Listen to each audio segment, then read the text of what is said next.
রোজা এমন একটি ইবাদত যার শুরু হয় নীরবে কিন্তু প্রভাব পড়ে পুরো জীবনে। ভোরের সেই সময়টুকু যখন মানুষ ঘুমিয়ে থাকে আর একজন মুমিন আল্লাহর জন্য নিজেকে প্রস্তুত করে, সেই মুহূর্তেই রোজার আসল যাত্রা শুরু হয়। রোজা শুধু খাবার ও পানাহার থেকে বিরত থাকার নাম নয়, এটি নিজের ইচ্ছাকে আল্লাহর হুকুমের সামনে নত করে দেওয়ার শিক্ষা। এই ইবাদত শুরু হয় নিয়তের মাধ্যমে, যা বাহ্যিক উচ্চারণ নয় বরং অন্তরের দৃঢ় সংকল্প। এই নিয়তই রোজার মূল ভিত্তি, কারণ ইসলাম কোনো আমলকে কেবল বাহ্যিক কাজ হিসেবে দেখে না, বরং সেই কাজের পেছনের উদ্দেশ্যকে গুরুত্ব দেয়। একজন মানুষ সারাদিন না খেয়ে থাকতে পারে, কিন্তু যদি তার অন্তরে আল্লাহর সন্তুষ্টির নিয়ত না থাকে, তাহলে সেই কষ্ট ইবাদতে পরিণত হয় না। রোজার নিয়ত মানে হলো ফজরের আগেই অন্তরে দৃঢ়ভাবে সিদ্ধান্ত নেওয়া যে আজকের দিনটি আল্লাহর আদেশ পালনের জন্য উৎসর্গ করা হবে। এই সিদ্ধান্ত যত সচেতনভাবে নেওয়া হয়, রোজার গুরুত্ব তত গভীর হয়। রোজা মানুষকে শেখায় সংযম, আত্মনিয়ন্ত্রণ এবং আল্লাহ ভীতির বাস্তব অনুশীলন। এই ইবাদতের মাধ্যমে মানুষ বুঝতে শেখে সে চাইলে অনেক কিছু করতে পারে, কিন্তু আল্লাহর আদেশের কারণে তা থেকে বিরত থাকে। এখানেই রোজার প্রকৃত শিক্ষা। এই শিক্ষা যদি অন্তরে পৌঁছে যায়, তাহলে রোজা শুধু একটি মাসের আমল হয়ে থাকে না, বরং তা মানুষের সারা জীবনের চরিত্র গঠনের ভিত্তি তৈরি করে। রোজার এই নীরব শুরুই ধীরে ধীরে একজন মানুষকে আল্লাহর নিকটবর্তী করে তোলে। নিয়ত ছাড়া রোজার অস্তিত্ব নেই, এই সত্যটি যত সহজ তত গভীর। কারণ নিয়তই নির্ধারণ করে একজন মানুষ আল্লাহর জন্য রোজা রাখছে নাকি কেবল সামাজিক অভ্যাস পালন করছে। ইসলামে নিয়ত মুখে উচ্চারণের বিষয় নয়, এটি অন্তরের আমল। ফজরের আগেই একজন মুমিনের হৃদয়ে এই দৃঢ় সংকল্প থাকতে হয় যে আজ সুবহে সাদিক থেকে সূর্যাস্ত পর্যন্ত সে আল্লাহর সন্তুষ্টির জন্য সব ভোগ ও চাহিদা থেকে বিরত থাকবে। এই সিদ্ধান্ত যদি সচেতনভাবে নেওয়া হয়, তাহলে সারাদিনের রোজা সহজ হয়ে যায়। রোজার সঠিক নিয়ম শুরু হয় সময় সম্পর্কে সঠিক জ্ঞান থেকে। সুবহে সাদিক শুরু হওয়ার সাথে সাথে রোজা আরম্ভ হয় এবং সূর্য সম্পূর্ণ অস্ত যাওয়ার পর রোজা শেষ হয়। এই সময়সীমার ভেতরে ইচ্ছাকৃতভাবে খাওয়া বা পান করা সরাসরি রোজা ভেঙে দেয়। কিন্তু রোজার নিয়ম শুধু এই বাহ্যিক বিষয়েই সীমাবদ্ধ নয়। রোজা একজন মানুষকে শৃঙ্খলাবদ্ধ জীবনযাপনের শিক্ষা দেয়। কখন থামতে হবে, কখন ধৈর্য ধরতে হবে, কখন নিজের ইচ্ছাকে সংযত করতে হবে। অনেকেই রোজা রাখেন কিন্তু নিয়মের ব্যাপারে উদাসীন থাকেন। তারা মনে করেন শুধু খাওয়া বন্ধ থাকলেই রোজা পূর্ণ হয়ে যায়। অথচ রোজা এমন এক ইবাদত যেখানে শরীরের পাশাপাশি মন ও চরিত্রও অংশগ্রহণ করে। তাই রোজার সহিহতা রক্ষা করতে হলে নিয়ত যেমন বিশুদ্ধ হতে হবে, তেমনি নিয়ম পালনের ব্যাপারেও সচেতন হতে হবে। এই সচেতনতা থেকেই একজন সাধারণ রোজাদার ধীরে ধীরে প্রকৃত রোজাদারে পরিণত হয়। নিয়তের পর রোজার অন্যতম গুরুত্বপূর্ণ ধাপ হল সেহরি। সেহরি কেবল পেট ভরানোর জন্য নয়, এটি বরকতের সময়, যা রোজাকে শারীরিক ও আত্মিকভাবে শক্তিশালী করে। রাসূল করিম সাল্লাল্লাহু আলাইহি ওয়াসাল্লাম বলেছেন, সেহরি খান, কারণ এতে বরকত আছে। এই ছোট্ট আহার এবং পানাহারের সময় অন্তর আল্লাহর স্মরণে স্থির থাকে। সেহরির মাধ্যমে রোজা শুরু হয় প্রস্তুতি এবং সংযমের সঙ্গে, যা দিনের প্রতিটি মুহূর্তে রোজাকে শক্তিশালী রাখে। এই সময়ে অন্তরের ইবাদত, নীরব দোয়া এবং কুরআনের তিলাওয়াত বিশেষভাবে কবুল হয়। যারা এই সময়কে অবহেলা করে, তারা নিজেদেরকে একটি গুরুত্বপূর্ণ সুন্নত থেকে বঞ্চিত করে। রোজার প্রস্তুতির মধ্যে শুধু খাবার নয়, বরং মনকে সংযত রাখা, ধৈর্য ধরার মানসিকতা তৈরি করা এবং দিনের সকল কাজ আল্লাহর সন্তুষ্টির উদ্দেশ্যে পরিকল্পনা করাও অন্তর্ভুক্ত। সেহরির সময় যে দোয়া পড়া হয় তা সারা দিনের রোজাকে বরকতময় করে তোলে। দোয়ার মাধ্যমে মানুষ আল্লাহর কাছে হাত বাড়িয়ে আশা করে, সমর্থন চায় এবং নিজের দুর্বলতাকে স্বীকার করে। এই আন্তরিক দোয়া রোজাকে শুধু শারীরিক ক্ষুধা নিবারণ নয়, বরং আত্মার প্রশিক্ষণেও পরিণত করে।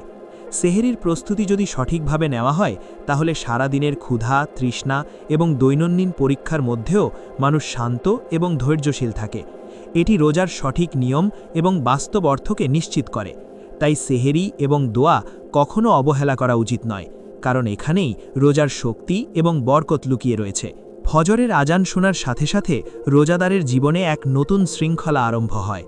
এখন শুধু খাবার বিভক্তি নয়, বরং চোখ, কান, জিহ্বা এবং মন সবকিছুর ওপর সংযম আরোপিত হয়। রোজা মানে শুধু ক্ষুধা ও তৃষ্ণা সহ্য করা নয়, এটি হলো আত্মার প্রশিক্ষণ।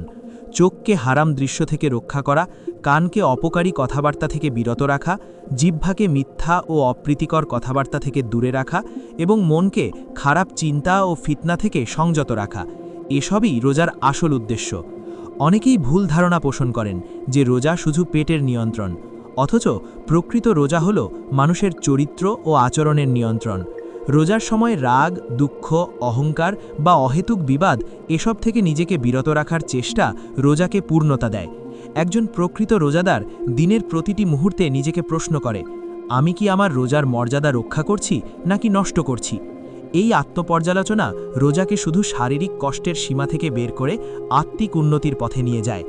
রোজা মানুষকে শেখায় যে সংযম এবং ধৈর্য শুধু খাবার দূরে থাকা নয়, এটি হলো নিজের মন ও ইচ্ছাকে আল্লাহর হুকুমের অধীনে আনতে শেখা। এই অভ্যাস দীর্ঘমেয়াদী বজায় থাকলে ব্যক্তি শুধু রোজার দিনে নয়, সারা বছর আল্লাহ ভীতির জীবনযাপন করতে সক্ষম হয়। তাই ফজরের আজান থেকে সূর্যাস্ত পর্যন্ত সংযম, আত্মনিয়ন্ত্রণ এবং আল্লাহভীতি এসব মিলিয়ে প্রকৃত রোজার শিক্ষা অর্জিত হয়। দিনের বেলা রোজাদারের জন্য সবচেয়ে বড় পরীক্ষা শুরু হয়। ক্ষুধা এবং তৃষ্ণা বৃদ্ধি পায়, শরীর ক্লান্ত হয়ে ওঠে এবং মন প্রলব্ধ হয়। এই সময় রোজার প্রকৃত সৌন্দর্য প্রকাশ পায়, কারণ রোজা শুধু খাবার না খাওয়ার নাম নয়, এটি আত্মসংযমের পূর্ণাঙ্গ শিক্ষা। রাগ, ক্ষোভ বা অহেতুক বিবাদ এসবের ওপর নিয়ন্ত্রণ বজায় রাখা রোজার সবচেয়ে বড় চ্যালেঞ্জ। একজন প্রকৃত রোজাদার এই সময় নিজেকে প্রশ্ন করে, আমি কি আমার ক্ষুধা, তৃষ্ণা এবং ক্রোধ নিয়ন্ত্রণ করতে পারছি নাকি এগুলো আমাকে প্রলব্ধ করছে? এই ধৈর্য এবং সংযমের মধ্য দিয়ে মানুষের চরিত্র গঠিত হয় এবং আল্লাহর সন্তুষ্টি অর্জিত হয়। রোজার দিনগুলোতে প্রতিটি মুহূর্তে আল্লাহর স্মরণ করা অত্যন্ত গুরুত্বপূর্ণ। ক্ষুধা এবং তৃষ্ণা থাকলেও অন্তরে ধৈর্য, নম্রতা এবং সদয় আচরণ বজায় রাখা একান্ত আবশ্যক। যেসব মানুষ ক্ষুধা এবং ক্লান্তির কারণে রাগ বা অবহেলা করে, তারা রোজার প্রকৃত উদ্দেশ্য নষ্ট করে। অন্যদিকে যারা সংযম বজায় রেখে ধৈর্য ধরে কাজ চালায়, তাদের রোজা তাদের মন ও আত্মাকে পরিশুদ্ধ করে। এই সময়ে ছোট ছোট দোয়া, সেলফ রিফ্লেকশন এবং শান্তি বজায় রাখা এক ধরনের আধ্যাত্মিক শক্তি প্রদান করে। রোজা শুধু ক্ষুধা এবং পানাহারকে নিয়ন্ত্রণ করতে শেখায় না, বরং এটি মানুষের আত্মাকে সব ধরনের আবেগ ও প্রলব্ধি থেকে সংযত করে আল্লাহর নিকটবর্তী করে। এই অভ্যাস দীর্ঘমেয়াদী হলে ব্যক্তি শুধু রোজার দিনে নয়, সারা বছর আল্লাহ ভীতির জীবনযাপন করতে সক্ষম হয়। রোজা শুধুমাত্র খাদ্য ও পানাহার থেকে বিরত থাকা নয়, এটি মানুষের জীবনযাত্রা, আচরণ এবং মনোবৃত্তিকে আল্লাহর আদেশের প্রতি শৃঙ্খলাবদ্ধ করার ইবাদত। কিন্তু অনেকে জানেন না কোন কাজ রোজা ভাঙে এবং কোন কাজ শুধু রোজার সওয়াব কমায়। ইচ্ছাকৃতভাবে খাওয়া বা পান করা, ধূমপান, স্ত্রী সহবাস এসব সরাসরি রোজা ভেঙে দেয়। অন্যদিকে ভুলে খাওয়া বা পান করা রোজা ভাঙে না, কিন্তু সতর্কতার অভাব ও অবহেলা রোজার মর্যাদা কমিয়ে দেয়। রোজা ভাঙার আরও সূক্ষ্ম কারণ হল শরীরে এমন কিছু প্রবেশ করানো যা খাদ্যের বিকল্প হিসাবে কাজ করে, যেমন ইনজেকশন, কিছু মেডিসিন বা অন্যান্য উপায়। এগুলো জেনে রাখা অত্যন্ত জরুরি, কারণ অজ্ঞতা থেকে রোজা ভাঙা সহজ। এছাড়াও রোজা মানুষের চোখ, কান, জিহ্বা ও মনকে শৃঙ্খলাবদ্ধ করতে চায়। মিথ্যা বলা, গালাগালি করা, হারাম দৃশ্য দেখা এসব রোজা ভাঙে না, কিন্তু রোজার সওয়াব কমিয়ে দেয় এবং আত্মাকে দুর্বল করে। রোজা ভাঙার কারণ বোঝার মূল উদ্দেশ্য হল সতর্ক করা, ভয় দেখানো নয়। এটি মানুষকে শেখায় প্রতিটি কাজের জন্য আল্লাহর হুকুমকে স্বীকৃতি দিতে হবে। এই সচেতনতা না থাকলে রোজা শুধু ক্ষুধা সহ্য করার নাম হয়ে যায়, আত্মিক উন্নতি হারায়। তাই রোজার প্রতিটি মুহূর্তে সংযম বজায় রাখা, গুনাহ থেকে দূরে থাকা এবং দোয়ার মাধ্যমে আল্লাহর সাহায্য চাওয়া, এসবই রোজাকে পূর্ণতা দেয়। রোজা শুধু ক্ষুধা ও তৃষ্ণা সহ্য করার নাম নয়, এটি চোখ, কান, জিহ্বা এবং মনকে সংযত রাখার ইবাদত। হারাম দৃশ্য দেখা, অপ্রীতিকর কথা বলা বা অনাবশ্যক বিবাদ এসব রোজার সওয়াব কমিয়ে দেয়। বিশেষ করে আজকের ডিজিটাল যুগে মোবাইল ও সামাজিক যোগাযোগ মাধ্যম রোজা